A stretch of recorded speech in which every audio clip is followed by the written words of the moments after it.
आज मी बटाट्याची भाजी बनवलेली आहे. तर त्यासाठी मी इथे थोडं लसूण, 2-3 मिरच्या आणि कोथिंबीर मिक्सरमधून बारीक करून घेतलेले आहे.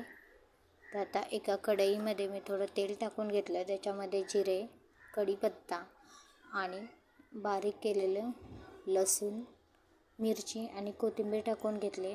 आपल्याला व्यवस्थित भाजून घ्यायचं आहे. आता हे भाजून घेतल्यानंतर याच्यामध्ये मी आता कांदा टाकून घेते. कांदा पण आपल्याला व्यवस्थित भाजून घ्यायचा आहे. हे सगळं भाजून झाल्यानंतर याच्यामध्ये थोडी हळद टाकून घेते आणि त्याच्यानंतर त्याच्यामध्ये थोडे धने पावडर टाकून घेते. हे आपल्याला व्यवस्थित मिक्स करून घ्यायचं.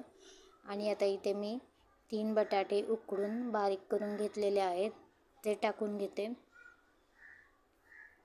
आणि ते आपल्याला परतून घ्यायचं आहे, व्यवस्थित मिक्स करून घ्यायचं आहे. त्याच्यानंतर याच्यामध्ये मी चवीनुसार मीठ टाकून घेते आणि थोडी कोथिंबीर टाकून घेणार आहे.